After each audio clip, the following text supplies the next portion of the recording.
हमारे साथ इस समय जुड़ चुके हैं जम्मू कश्मीर बीजेपी के मुख्य प्रवक्ता सुनील सेठी। सुनील सेठी जी, आज तक से बातचीत करने के लिए बहुत बहुत धन्यवाद। डीडीसी के चुनाव है 28 तारीख से होने जा रहे हैं और आपने अपनी पार्टी का जो है विजन डॉक्यूमेंट जो है इसको ऑफिशियली रिलीज किया है और आपने बहुत बड़ा वादा किया है जम्मू कश्मीर की जनता से कि आपने कहा है कि जितना भी यहाँ पर अतिक्रमण हुआ है भूमि का, जो राज्य की भूमि है, उसको आप रिट्रीव करने जा रहे हैं, उसको आप वापस लेने जा रहे हैं। तो इस बारे में हमें जानकारी दीजिए, कैसे होगा? देखिए, जिन्होंने लैंड को अतिक्रमण किया है जम्मू कश्मीर में, पिछले 70 साल से ये लगातार चलता आया है।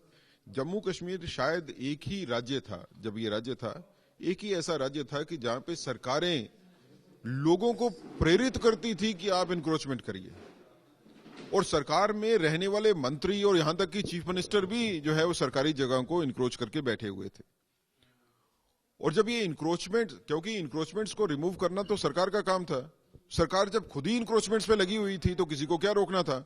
और आर्टिकल 370 और 35 के चलते हुए सेंट्रल गवर्नमेंट तो यहां पे पूछ नहीं सकती थी। तो लिहाजा यही एक वजह थी कि ये जो कश्मीर सेंट्रिक पार्टीज हैं, ये नहीं चाहती थी कि आर्टिकल 370 यहां पे खत्म हो और 35 से यहां पे खत्म हो, ताकि उनका जो ये इलीगल कारोबार जो चल रहा था वो चलता रहे। उसमें लैंड इंक्रोचमेंट्स भी थी, उसमें सेंट्रल के फंड्स जो आते थे उनकी मिसअप्रोप्रिएशन भी थी और बड़ी चीजें थी। ये जो इंक्रोचमेंट जगह की यहां पे सरकारी जगह की होती रही, उसके चलते हुए काफी हद तक जो सरकारी जगह जो अवेलेबल थी जम्मू कश्मीर में, काफी हद तक उसमें नुकसान हुआ और काफी जगह जो है वो सरकारी जगह जो है वो इलीगल कब्जे में लोगों की थी। 2001 में एक एक्ट बनाया गया कि जिनके पास सरकारी जगह इंक्रोचमेंट में है वो जगह को रेगुलराइज करवा सकते हैं नॉमिनल से पैसे देके, और बताया गया कि ये इसलिए करना है क्योंकि उससे 25,000 करोड़ रुपया आएगा जो कि हम पावर प्रोजेक्ट में इस्तेमाल करेंगे। ये स्टेटेड रीजन था, लेकिन एक्चुअल में आया 76 करोड़ रुपया टोटल। और जगह कितनी दे दी हमने? 3,40,000 कनाल। और उन जगहों को रेगुलराइज जिसमें वो जगह हुई, उसमें नेशनल कॉन्फ्रेंस का ऑफिस भी है, जम्मू में भी उनका ऑफिस है, कश्मीर में भी उनका ऑफिस है, जो रेगुलराइज हो गया। और इस तरह बड़े मिनिस्टरों की इनलीगल इंक्रोचमेंट्स जो हैं वो सारी की सारी रेगुलराइज हो गई। दूसरा, इसमें इंक्रोचमेंट्स जो है वो हैं जो फॉरेस्ट की लैंड के ऊपर हैं, जिसमें डॉक्टर फारूक अब्दुल्ला और उमर अब्दुल्ला का घर है जो फॉरेस्ट की लैंड के ऊपर जो है वो बना हुआ है। इसी तरह उसमें भी बड़े लंबे नाम हैं, मिनिस्टरों के भी नाम हैं, ब्यूरोक्रेट्स के भी नाम हैं, बड़े इन्फ्लुएंशियल बिजनेसमैन के भी नाम हैं। तो कुल मिला के जम्मू कश्मीर जो है, जिसको हम हेवंस ऑन अर्थ कहते थे, धरती का स्वर्ग कहते थे, मुझे लगता है कि ये इंक्रोचर्स का स्वर्ग था, जिसमें कोई दखलंदाजी नहीं, जिसमें सरकार भी लूट रही है, जिसमें सरकार के लोग भी लूट रहे हैं, और उनको देख के जो है वो आम आदमी जो है वो भी इसी लूट में शामिल था। अब आर्टिकल 370 खत्म हुआ तो निशानदेही हुई। अब साफ सामने आ रहा है, जजमेंट हाईकोर्ट की भी हुई, लेकिन भारतीय जनता पार्टी का अपना विश्वास है 2018 में, इसलिए हमने रोशनी एक्ट को रिपील कर दिया था। जब गवर्नर साहब यहां पे थे तो हमने रिपील कर दिया था।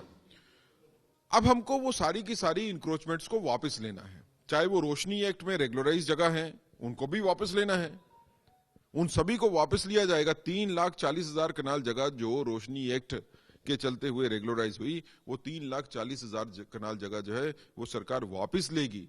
जो 76 करोड़ रुपया लिया हुआ है वो वापस देंगे ना। और दूसरा ये है कि जो फॉरेस्ट की जगह है, जो लोगों ने इंक्रोच करके वहां पे महल और कोठियां बनाई हुई हैं, उस फॉरेस्ट की जगह को तो वापस लेना ही चाहिए। वहां पे जितनी कंस्ट्रक्शंस हुई हैं, जो मकान बने हैं, उनको डिमोलिश करना चाहिए, और उस डिमोलिशन के बाद वहां पे फॉरेस्ट की तारबंदी हो, ताकि वो जगह का इस्तेमाल जो है फॉरेस्ट के लिए हो। वहां पे जंगली पेड़ लगेंगे, जंगली जानवर होंगे, वो उसी के लिए उसका इस्तेमाल होना चाहिए। सेठी साहब, आपने जिक्र किया ये वन भूमि का, कि वन भूमि पर भी जो है अतिक्रमण हुआ है, और इसमें जो सबसे बड़ा नाम आ रहा है डॉक्टर फारूक अब्दुल्ला साहब का नाम आ रहा है, जो कि पूर्व मुख्यमंत्री हैं। उनका जो यहाँ निवास स्थान है जम्मू में, जो उनके खिलाफ आरोप है कि वो ये है कि उन्होंने वन भूमि का अतिक्रमण किया है और उसी भूमि पर उन्होंने अपना जो है मकान बनाया हुआ है। क्या आप लोग उस मकान को तोड़वा देंगे? क्या ये आप वादा कर रहे हैं जम्मू कश्मीर की जनता के साथ? जनता पार्टी अभी डिमांड करती है एलजी एडमिनिस्ट्रेशन से कि जो फॉरेस्ट की जगह है जिसपे डॉक्टर साहब का घर बना हुआ है, जो पार्ट उसमें फॉरेस्ट लैंड का है, उस हद तक उस कंस्ट्रक्शन को डिमोलिश करना चाहिए और वो जगह रिट्रीव करके उसको वापस फॉरेस्ट में ही डालना चाहिए। ऐसा हमारे को लगता है कि सही लफ्जों में इंसाफ यही होगा। अब मांग कर रहे हैं। हम डेफिनेटली मांग करते हैं और कोर्ट की जजमेंट भी यही है। भारतीय जनता पार्टी का विजन डॉक्यूमेंट में ये डिक्लेरेशन है, 0 टॉलरेंस फॉर इंक्रोचमेंट्स। तो जिन्होंने इंक्रोच किया है उनके खिलाफ एक्शन माकूल होनी ही चाहिए, उनसे जगह वापस लेनी चाहिए, नंबर 1। और नंबर 2, हम ये एश्योर करते हैं कि आने वाले टाइम पे कभी इस तरह की इंक्रोचमेंट नहीं होगी। भारतीय जनता पार्टी इसके लिए कानून बनाएगी, प्रावधान इसमें स्पेसिफिक रखेगी। ठीक है सुनील सेठी साहब, 28 तारीख को पहले चरण का मतदान होगा डीडीसी चुनावों का, और पहली बार जो है पश्चिम पाकिस्तान के शरणार्थी हैं, वाल्मीकि समाज के जो लोग हैं, गोरखा समाज के लोग हैं, वो वोट डाल पाएंगे। कितना महत्व रखता है? आखिर ये एक सपने की तरह था उनके लिए। देखिए, 70 साल की लड़ाई के बाद, 70 साल की जंग के बाद वाल्मीकि समाज, गोरखा समाज और वेस्ट पाकिस्तान रेफ्यूजीज और जम्मू कश्मीर की बेटियां जिनकी शादी जम्मू कश्मीर से बाहर हो गई थी, ये लड़ रहे थे, लेकिन इनकी सुनवाई कोई नहीं होती थी क्योंकि 35 से यहां पे था। 35 से टूटा तो इन लोगों को भी 70 साल के बाद राइट मिला है। 70 साल की लड़ाई के बाद जब शायद इनकी 2 जनरेशन जो है वो खत्म भी हो चुकी हैं, तो वो जनरेशन जो अब वोट डालेगी उनमें कितनी खुशी होगी, ये हम सोच सकते हैं, इसके बारे में महसूस कर सकते हैं। और इस वोट डालना खाली वोट डालना नहीं है उनके लिए। वोट डालना एक माध्यम है अपनी बात को कहना, अपने हिसाब की गवर्नमेंट को बनाना, अपने हिसाब की एडमिनिस्ट्रेशन को बनाना। तो ये लोग जब वोट डालेंगे और अपने मध्य से लोगों को चुनेंगे, जिसमें इनके लोग भी होंगे, इस समाज के लोग भी होंगे जो चुन के सामने आएंगे, तो एक नए समाज का यहाँ पे निर्माण होगा। ऐसा समाज जो हर किसी को समान भाव से देखता है, हर किसी के राइट्स को एक्नॉलेज करता है, मानता है और मौका देता है कि हर किसी को जम्मू कश्मीर में आगे फलने का, फूलने का। ये वैसा नहीं है कि 35 के चलते हुए वेस्ट पाकिस्तान रेफ्यूजीज हो गए या गोरखाज हो गए या वाल्मीकि समाज हो गया, उनको ये कह दिया गया कि आप लोगों का कोई हक जम्मू कश्मीर में नहीं है। आप लोग रहना चाहते हैं तो रहिए, लेकिन ना आप कहीं यहाँ पे नौकरी करेंगे, आपके बच्चे स्कूलों तक में नहीं जा सकते, स्कॉलरशिप नहीं मिलेगी, आप वोट नहीं डालेंगे, ना आपका कोई लीडर बनेगा यहाँ से बात करने का। ये एक नई सोच जो है, नई सोच के साथ नया जम्मू कश्मीर बन रहा है। एक आखिरी सवाल बिल्कुल संक्षेप में, पीडीपी के 3 और नेता जो है पार्टी से त्यागपत्र दिया है उन्होंने जम्मू संभाग से, और कहीं ना कहीं महबूबा मुफ्ती पर उन्हें सवाल उठाए। देखिए, जम्मू संभाग के जो 3 नेताओं ने पीडीपी को छोड़ा है, मुझे लगता है कि ये एक प्रोसेस शुरू हुई है पीडीपी में, जिसमें पीडीपी को छोड़ के जाने वालों की दौड़ लगी है।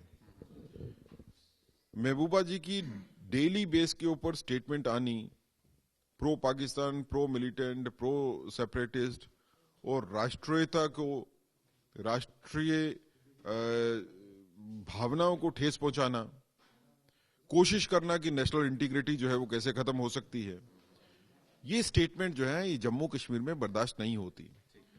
ये जम्मू कश्मीर में पीडीपी के नेताओं को भी अब बर्दाश्त नहीं है।